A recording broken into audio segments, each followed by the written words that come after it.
Baru-baru ini negara kita dikejutkan dengan banjir yang amat buruk di akhir hujung 2021.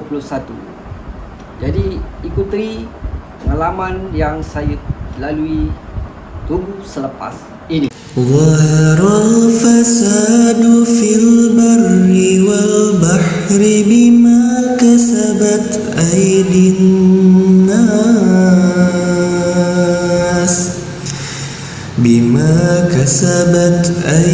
الناس ليذيقهم بعض الذي عملوا لعلهم يرجعون.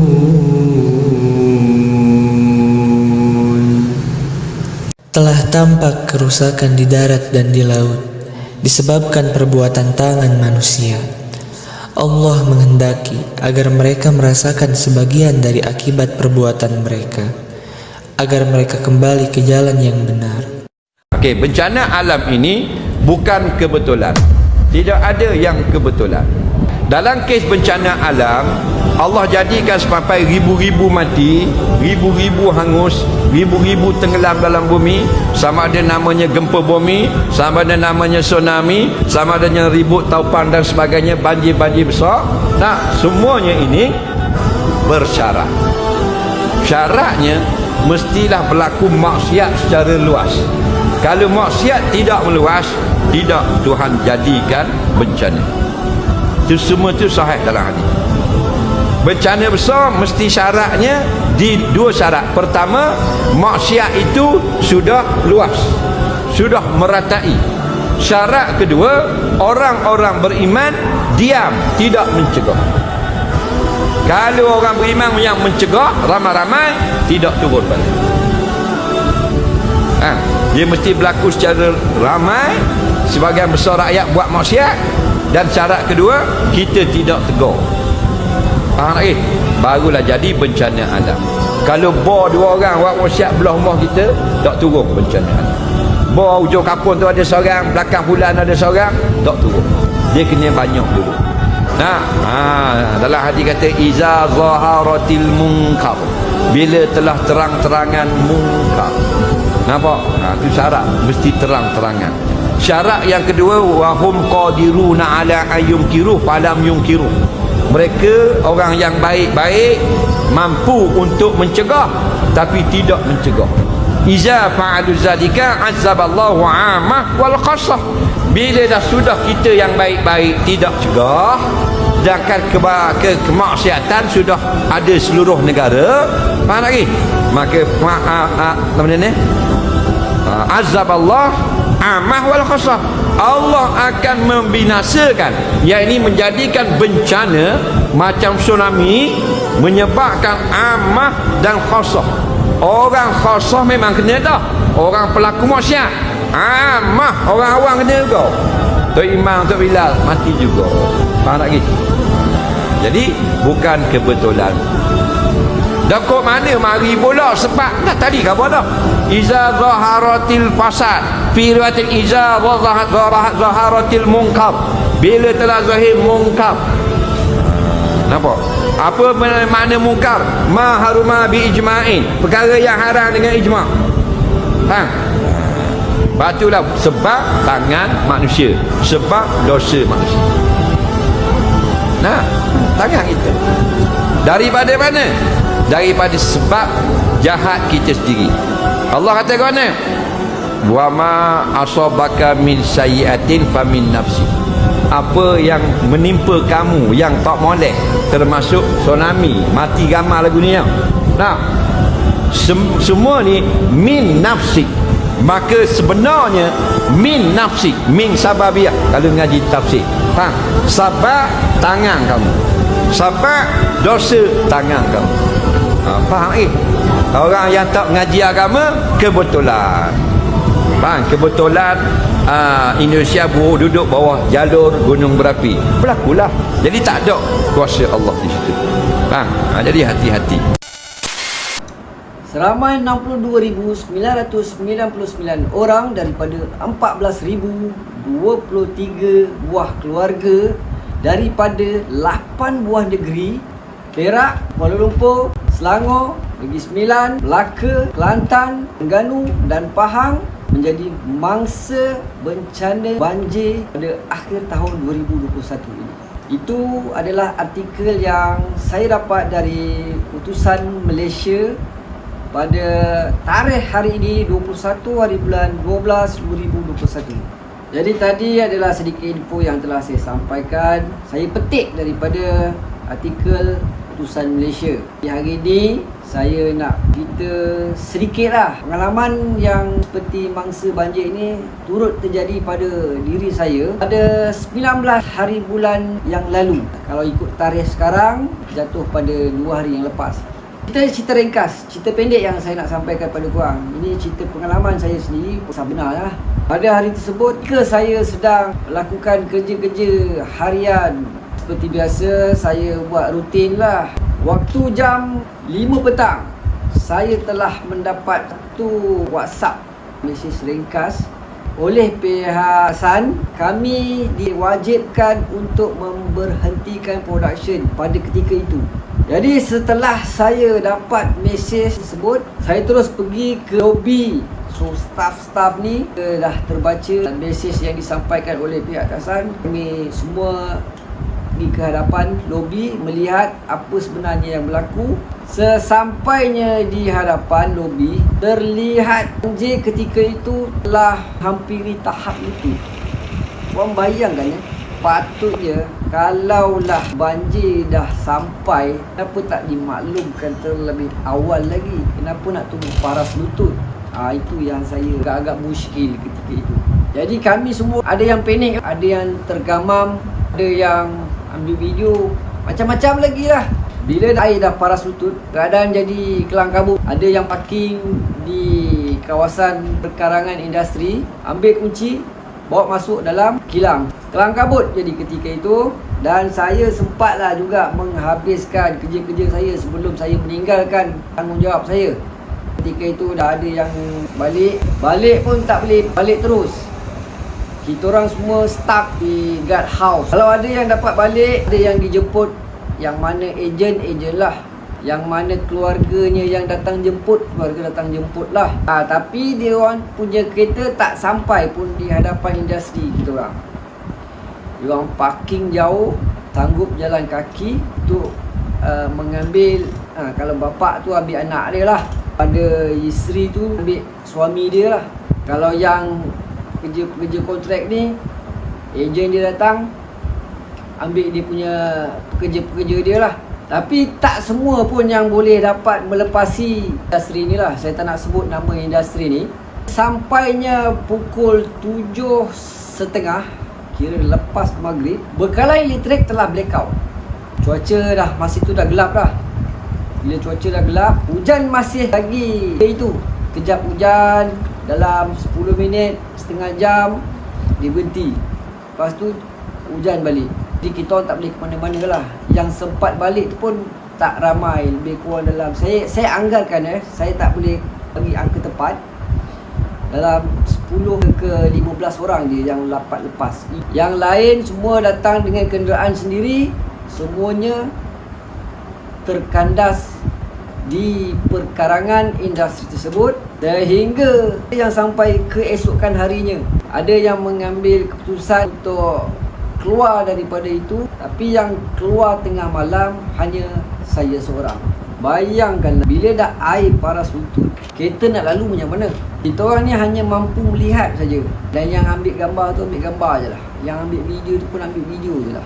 Ini saya patah balik ke belakang, dia dah jam 7.30 waktu maghrib tadi, dan pun masih lagi membasahi bumi.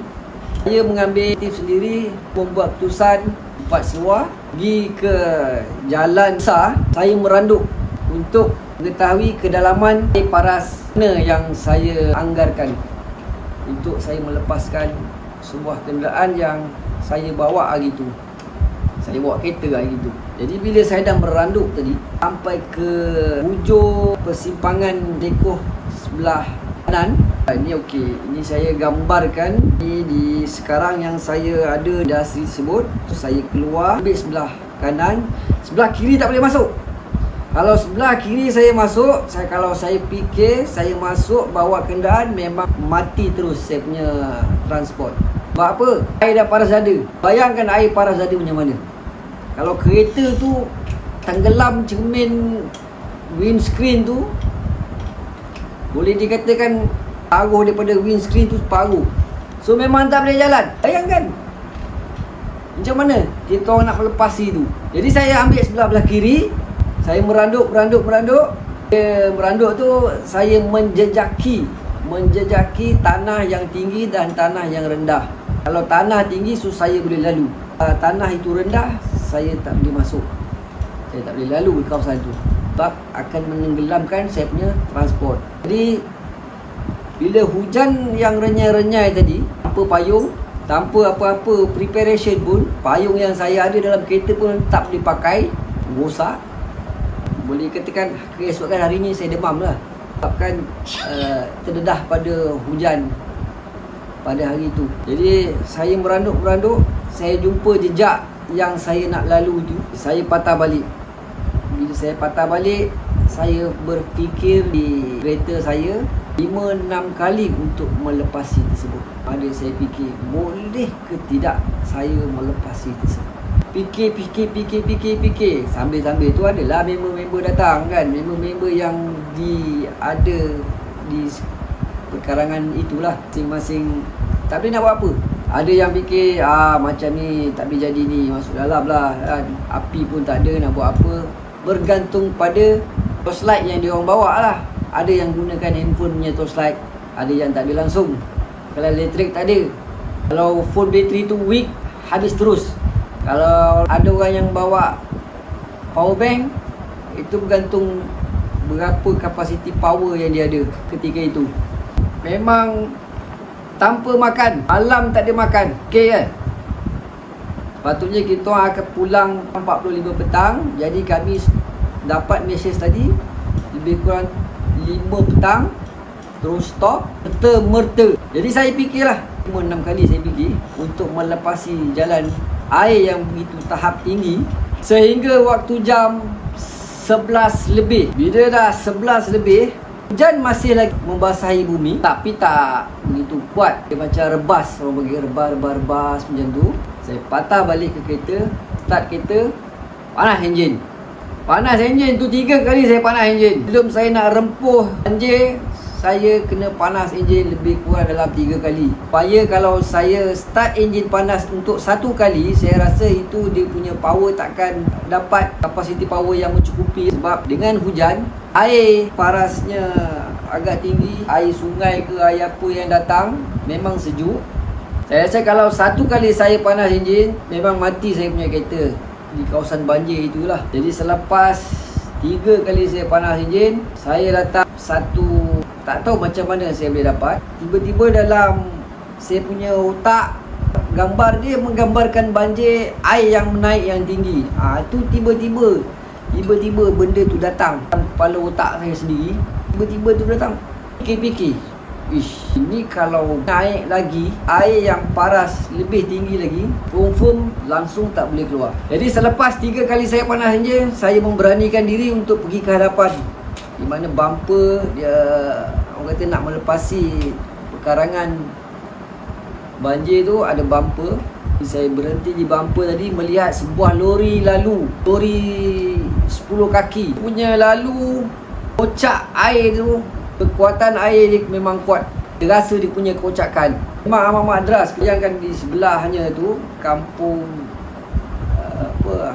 kampung Haikom dekat dengan sungai. Jadi mungkin daripada air sungai tu melimpahi banjir terus pergi ke kawasan yang lebih luas. Bila saya dapat gambaran dalam otak saya tadi tu, air yang makin tinggi, memberanikan diri untuk pastinya.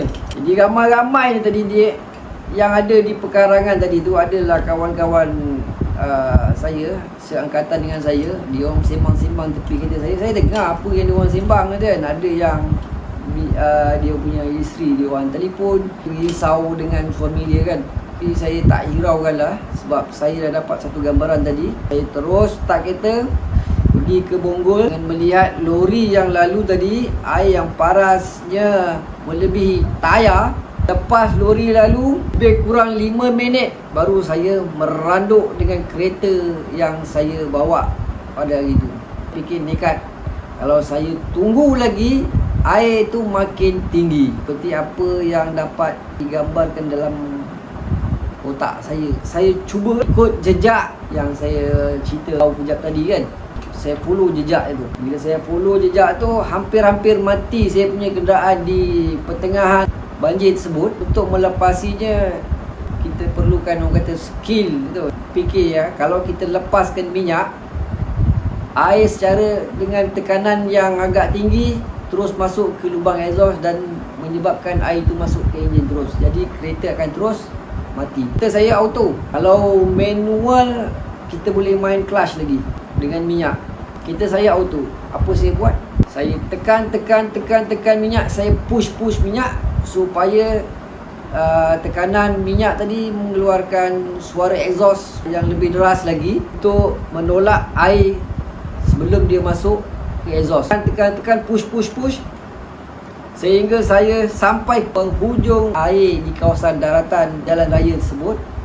Akhirnya saya lepas. Alhamdulillah saya fikir ketika itu, dan meninggalkan rakan-rakan yang lain. Rakan-rakan yang lain di dalam apa yang saya dapat dengar, diorang bermalam di situ sehingga keesokan harinya. Ada yang juga balik malam itu juga selepas diorang melihat saya melepasi air tersebut. Ada juga yang balik tapi tak bawa kenderaan, diorang jalan kaki. Ini saya dapat tahu selepas saya datang saya bekerja. Tak ada cerita lain, cerita pasal banjir je hari ni. Tempat kerja, sembang-sembang apa pengalaman diorang dulu dalam kilang. Diorang kata diorang tak dapat makan, diorang tak mandi, kalau elektrik tak ada. Macam tempat kita orang ni, ada setengah-setengah staff dia akan, orang kata dia buat macam perniagaan kecil-kecilan di dalam industri tu. Dia ada tinggalkan medi dan air. Setiap item-item tu adalah harga-harga dia. Apa yang dia makan malam tu, apa yang ditinggalkan oleh peniaga-peniaga kecil itu. Kalau ada 10, lebih kurang 10 item je lah. Mangsa terkandas di industri tu seramai 93 orang. Itu yang tercatat, 93 orang yang terkandas industri itu dan bermalam selama 1 hari. Yang lain tu seperti yang saya cakap tadi lah. Selepas saya melepasi air banjir di pekarangan industri, saya ke Batu Tiga. Untuk saya pulang ke rumah, kalau ikut masa, kalau ikut waste, dia hanya mengambil masa dalam setengah jam, tak sampai kalau betul-betul jalan lengang.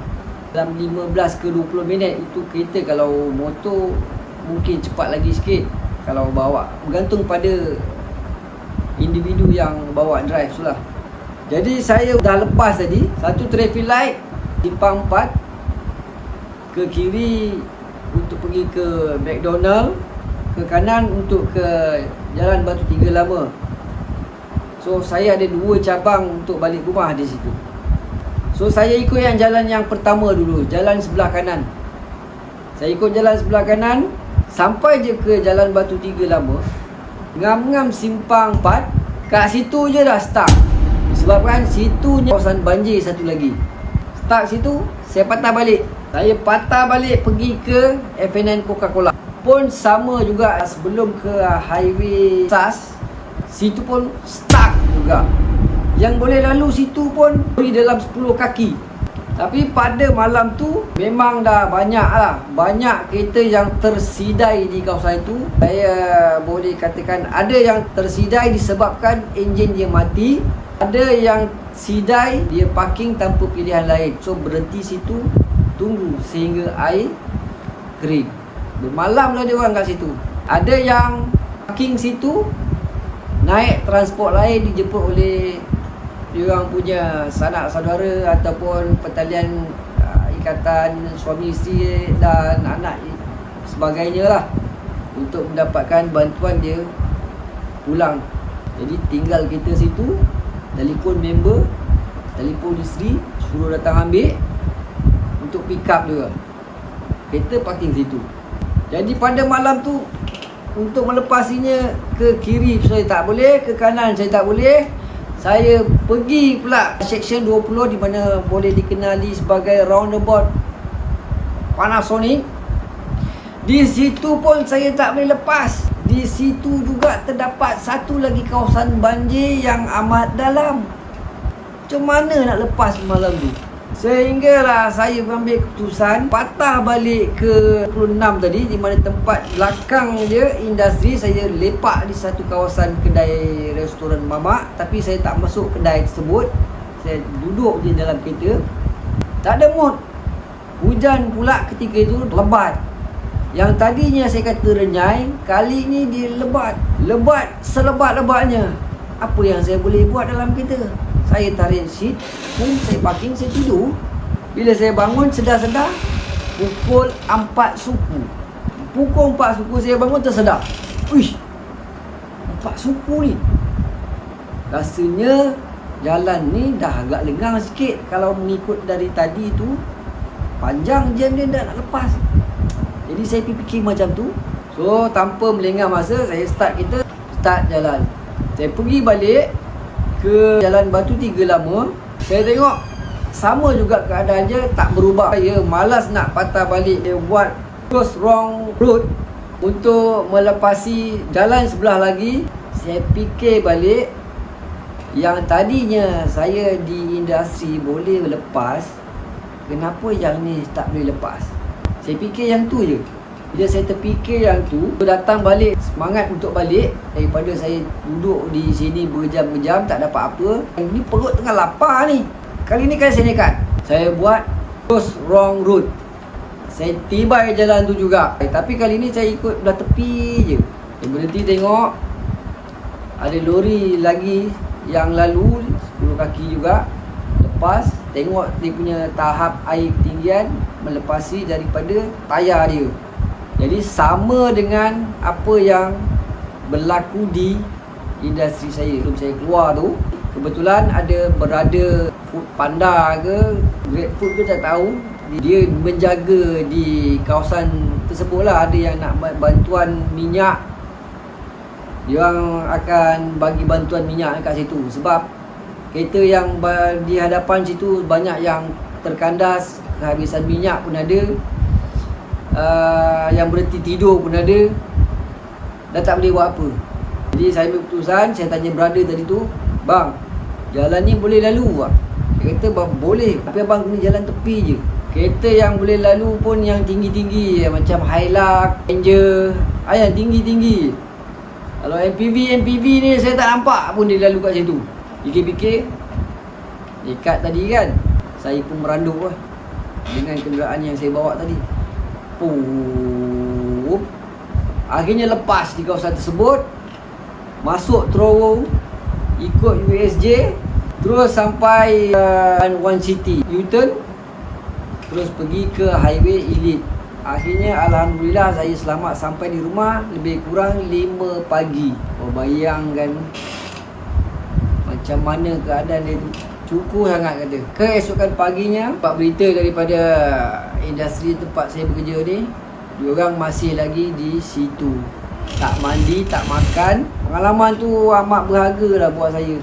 Jadi ada yang mengalami banjir rumah yang agak teruk. Kalau kita tengok di media-media sosial, paras bumbung ada. Macam-macam lagi kalau kita boleh tengok.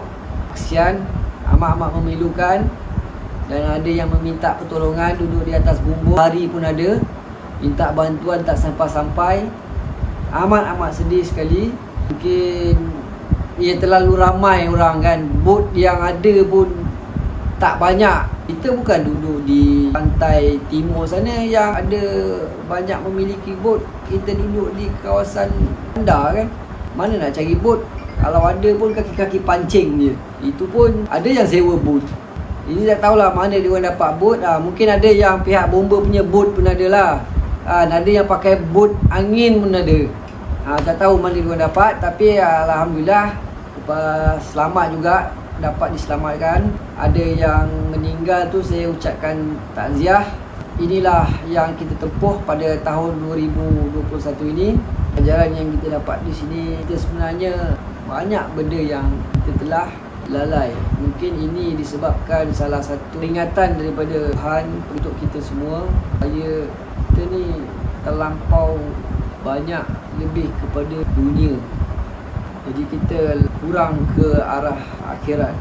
Dengan zaman-zaman fitnah ni yang terlalu banyak, media-media sosial, semua yang kita buat di zaman teknologi ni ada dalam bentuk cyber, dajjal ni macam-macam. Ada yang pihak agama pun dimarahi pun ada, pun ada yang kena balun.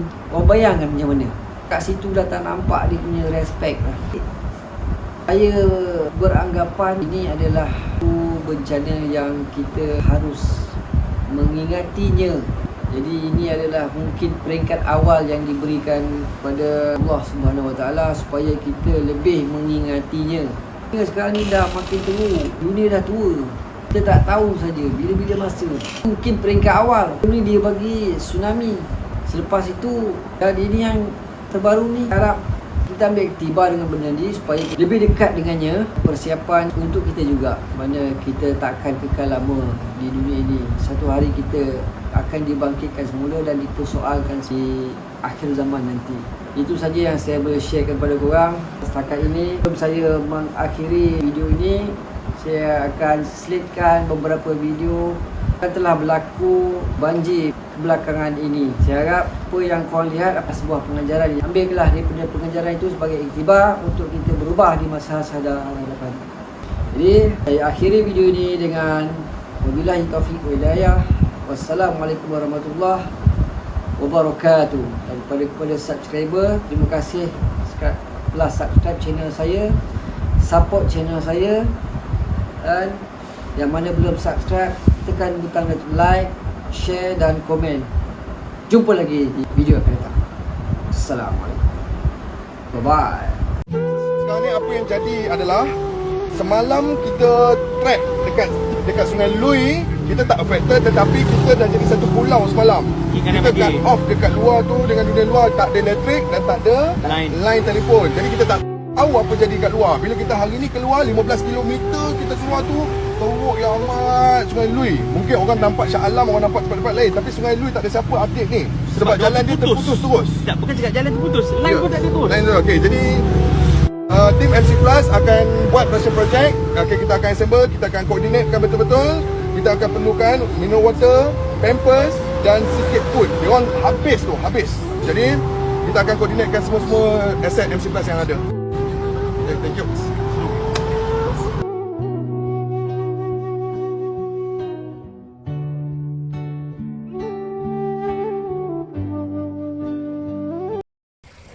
Saya melaporkan dari Bukit Lancong ke Raya Penyek.